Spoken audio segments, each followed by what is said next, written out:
మరలా ఈ విధంగా మీ ముందుకు రావడానికి కృప చూపినటువంటి ప్రభువైన యేసు క్రీస్తు ప్రభుల వారికి సమస్త మహిమ ఘనత కీర్తి ప్రభావములు యుగ యుగములు కలుగునగాక. మంచిది. ఈ వీడియో వీక్షిస్తున్నటువంటి ప్రతి ఒక్కరికి కూడా ప్రభువైన యేసు క్రీస్తు నామం పేరిట నా హృదయపూర్వకమైన వందనాలు.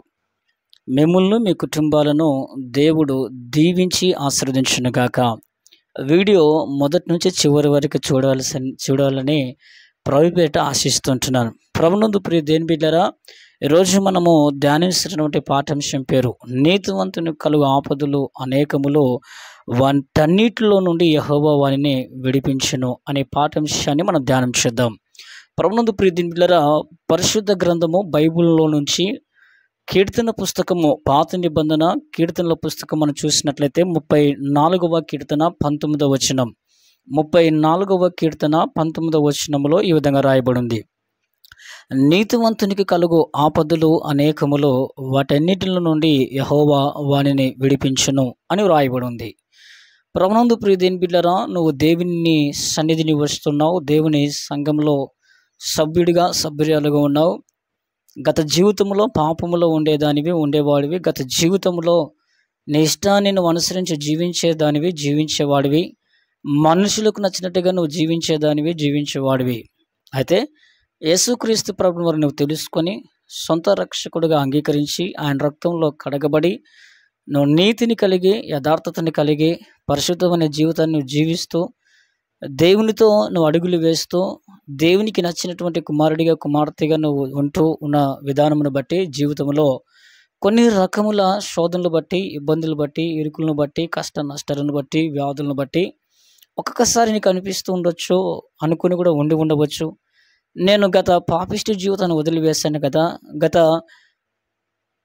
దేవునికి నచ్చినటువంటి జీవితాన్ని వదిలివేశాను కదా, నేను దేవునికి ఇష్టరాలుగా జీవిస్తున్నాను కదా, అయితే ఎందుకు నా కుటుంబంలోని శోధనలు, ఎందుకు నా కుటుంబంలోని వ్యాధులు, ఎందుకు నా కుటుంబంలోనే మాకే ఈ అప్పులు, ఎందుకు మాకే ఈ నిందలు, ఎందుకే మాకే ఈ ఆర్థిక ఇబ్బందులు, ఎందుకు మాకే ఇలా జరుగుతుందని చెప్పి నీవు ఒక్కొక్కసారి ఆలోచన చేస్తూ ఉండవచ్చు.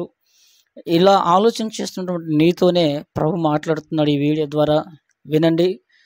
నువ్వు నీతిగా జీవిస్తున్నావు, యథార్థంగా జీవిస్తున్నావు, ఉన్నటువంటి సమస్యలు, కష్టాలు, ఇరుకులు, ఇబ్బందుల నుంచి ఎవరు విడిపిస్తారు అని చెప్పి నువ్వు అనుకుంటున్నావు కదా.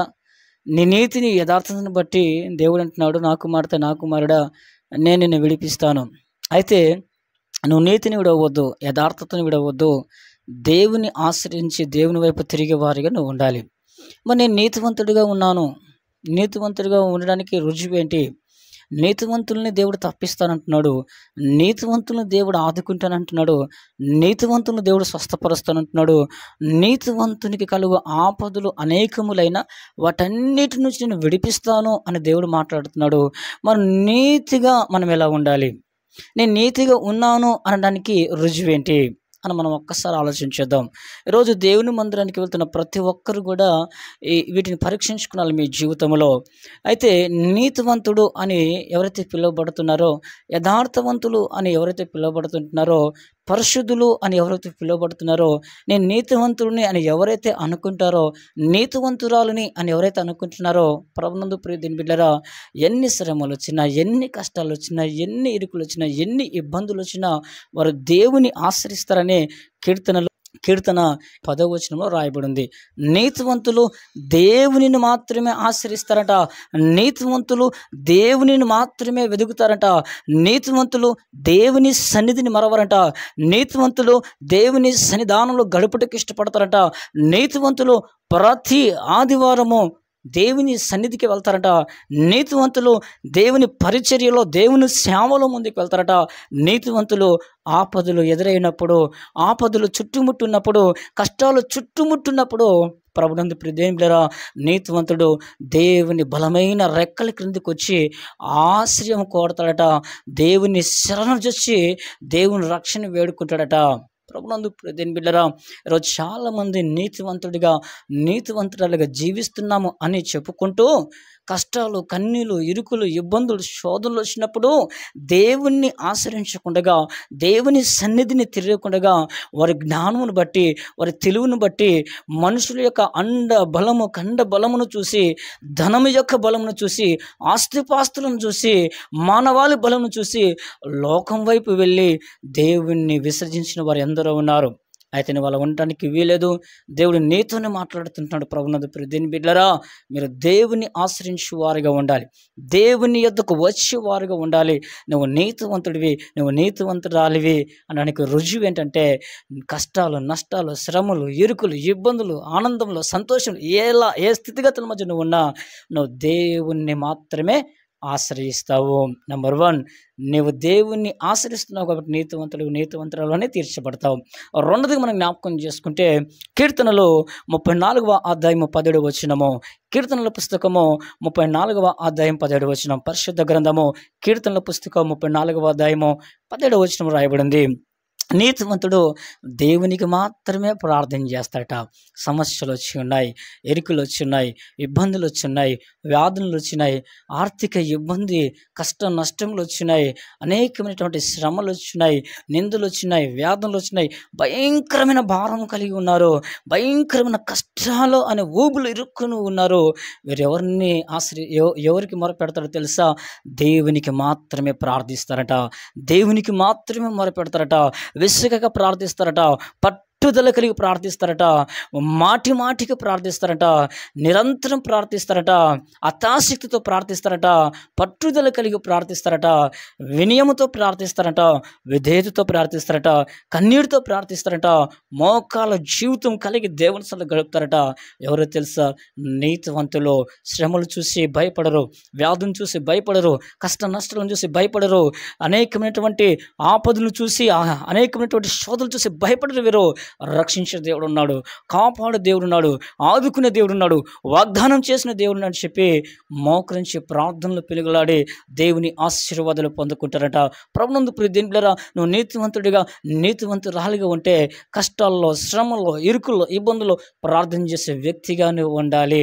అలా నువ్వు ప్రార్థన చేస్తున్నావంటే దానికి రుజువు నువ్వు నీతివంతురాలివి.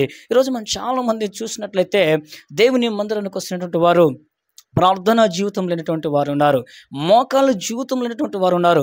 ఆ ఇరుకులు బట్టి, ఇబ్బందులు బట్టి, వ్యాధులను బట్టి, శోధనలు బట్టి, వారికి ఉన్నటువంటి కష్ట నష్టములు బట్టి లోకంలో ఉన్నటువంటి మనుషులకు చెప్పుకుంటున్నారు, కానీ దేవునికి మాత్రం చెప్పుకోలేకపోతున్నారు, దేవునికి మాత్రం మొరపెట్టుకోలేకపోతున్నారు. అందరికి చెప్పుకుంటున్నారు, నా స్నేహితుడని, నా బంధువుడని, నా రక్త సంబంధికులని, నా ఆత్మీయ, నా యొక్క ప్రాణ స్నేహితులని చెప్పి అందరికి చెప్పుకుంటున్నారు, కానీ దేవునికి మాత్రం చెప్పుకోలేకపోతున్నారు. నీలో ప్రార్థన జీవితం లేదా? నువ్వు నీతివంతుడు కాదు, నీతివంతురాలు కాదు. కాబట్టి నీతివంతుడు రెండోదిగా ప్రార్థన చేస్తాడట, నీతివంతురాలు రెండోదిగా ప్రార్థన చేస్తారట. ప్రభునందు ప్రియ దేవుని బిడ్డలారా, నువ్వు ప్రార్థన చేసే జీవితము, దేవుని సన్నిధిని లేక దేవుని ఆశ్రయించే జీవితం నువ్వు కలిగి ఉంటే ఖచ్చితంగా నువ్వు నీతివంతుడిగా తీర్చబడినట్లే. నీ ప్రతి ఆపద నుంచి, ప్రతి అక్క నుంచి దేవుడు విడిపిస్తాడు. కనుక ప్రభునందు ప్రియ దేవుని బిడ్డలారా, నేను ప్రతి ఆదివారం మందిరానికి వెళ్తున్నాను, ప్రతి కూటాలకు వెళ్తున్నాను, ఉపవాస ప్రార్థనకు వెళ్తుంటున్నాను, అన్ని విధాలుగా దేవుని సన్నిధికి వెళ్తుంటున్నాను, ప్రార్థన జీవితం కలిగి ఉంటున్నాను, యథార్థవంతమైన జీవితం కలిగి ఉంటున్నాను, దేవుని ఆశ్రయిస్తుంటున్నాను. నాకే ఎందుకు ఈ సమస్యలు అనుకుంటున్నావేమో? నువ్వు దేవుని సంబంధివి, నువ్వు నీతిగా ఉన్నావు, నువ్వు దేవుని సంబంధివి, నువ్వు దేవుని కుమారుడు, నువ్వు దేవుని కుమార్తెవి. అయితే నిన్ను శోధించడానికి సాతానుడు అనేక రకాలుగా ప్రయత్నం చేస్తాడు, దుష్టుడు అనేక రకాలుగా ప్రయత్నం చేస్తాడు. అయితే నువ్వు భయపడవద్దు, దిగులు చెందవద్దు. నేను రక్షించే దేవుడు యేసుక్రీస్తు ప్రభుల వారు. ఒకవేళ లోకమైనటువంటి వ్యక్తులు, దేవుని ఎరగినటువంటి వ్యక్తులు, అంటే యేసయ్యని ఎరగినటువంటి వ్యక్తులు ఎవరైనా బాధపడుతున్నట్లయితే ఈ వీడియో చూస్తున్నట్లయితే గమనించండి. మీరు కూడా యేసుక్రీస్తు ప్రభువు వారిని సొంత రక్షకుడిగా అంగీకరించి ఆయన రక్తంలో కడగబడి ఆయన విశ్వాసం ఉంచండి. ఆయన విశ్వాసం ఉంచడం ద్వారా మీరు నీతిమంతులు తీర్చబడతారు. మీకు కలుగు ప్రతి ఆపద నుంచి విడిపిస్తాడు. నీకున్న ఆపదను బట్టి చనిపోవాలనుకుంటున్నావు, నీకున్నటువంటి బాధను బట్టి మరణించాలనుకుంటున్నావు, నీకున్నటువంటి అప్పుల సమస్యను బట్టి జీవితాన్ని తనువు చాలించాలనుకుంటున్నావు, నీకున్న కష్ట నష్టాలను బట్టి నా ప్రియ సహోదరి సహోదరుడా, ఈ వీడియో చూస్తున్న ఎవరైనా సరే, ఏ మతానికి చెందిన వారైనా సరే, ఏ కులానికి చెందిన వారైనా సరే, మీరు ఎవరైనా సరే నా దేవుని యేసయ్యను మీరు సొంత రక్షకుడిగా అంగీకరించి ఆయనను విశ్వసించినట్లయితే నువ్వు నీతివంతుడిగా తీర్చబడతావు. నీ ప్రతి ఆపద నుంచి నా దేవుడు విడిపిస్తాడు. కనుక ప్రతి ఒక్కరికి నా దేవుడు పిలుపునిస్తున్నాడు. నా కుమారుడు, నా కుమార్తె, మీరు నీతిగా జీవిస్తూ నిందలు పాలవుతున్నారా? నీతిగా జీవిస్తూ శ్రమలు పాలవుతున్నారా? నీతిగా జీవిస్తూ మీరు అనేకమైన ఆపదలు చిక్కుకొని ఉన్నారా? భయపడవద్దు, నేను నిన్ను విడిపిస్తాను. దిగులు చెందవద్దు, నేను నిన్ను విడిపిస్తాను. భయపడవద్దు, దిగులు చెందొద్దు, చింత చేయమాకు. నేను ఖచ్చితంగా నిన్ను తప్పించే దేవుడనై ఉన్నానని చెప్పి దేవుడు మాట్లాడుతూ వస్తుంటున్నాడు. మాట ఇచ్చిన దేవుడు నమ్మదగిన దేవుడు. ఆకాశం భూమి గతించిన దేవుని మాట సున్నైన పొల్లైన తప్పదు. కనుక ప్రభునందు ప్రియమైన బిడ్డలారా, విశ్వాసంలో మీరు సలిగిపోవద్దు. దేవుని మందిరానికి, దేవుని సన్నిధికి వెళ్ళటంలో, దేవుని ఆశ్రయించడంలో విసుగు చెందవద్దు. ప్రార్థన చేయడంలో విసుగు చెందవద్దు. నీతివంతుడిగా నేను జీవించి లాభం లేదు, నీతివంతుడిగా జీవించి లాభం లేదని చెప్పి మరలా లోకమని పాపంలోకి వెళ్ళవద్దు. నిరీక్షణ కలిగి ఉండు, దేవుని ఆధారం చేసుకుని బ్రతుకో, ప్రార్థన జీవితం కలిగి ఉండు, దేవుని ఆశ్రయించి దేవుని వైపుకు రా. ఖచ్చితంగా నా దేవుడు, మన దేవుడు లోకరక్షకుడు, సర్వశక్తుల దేవుడు నీ ప్రతి ఆపదను తొలగిస్తాడు. నీ నిందను పూదండగా చేస్తాడు. నీ మారలాంటి జీవితాన్ని మధురంగా చేస్తాడు. నీ కన్నిటిని నాట్యము చేస్తాడు. యేసుక్రీస్తు ప్రభువు నీ జీవితమును అనేకులకు ఆశీర్వాదకరంగా చేస్తాడు. ఈరోజు అనేకులకు ఏదైనా అడుక్కునేవారుగా, అనేకులు చేచాపేరుగా నువ్వు ఉన్నావేమో, అనేకులకు ఇచ్చేవారిగా నా దేవుడు చేస్తాడు. కనుక నీతిని, యథార్థాన్ని కూడా ఇవ్వదని చెప్పి దేవుని సేవకుడిగా నేను మిమ్మల్ని మిక్కిలి బ్రతిమలాడుకుంటూ ఉంటున్నాను. దేవుని ఆశ్రయించండి, ప్రార్థన జీవితం కలిగి ఉండండి, పరిశుద్ధత కలిగి జీవించండి. ఖచ్చితంగా ప్రభు మిమ్మును, మీ కుటుంబాలను అత్యధికంగా దీవించి ఆశీర్వదిస్తాడు. ఈ కొద్ది మాటలు వెనుకలో ప్రభు దీవించును గాక. ఆమెన్.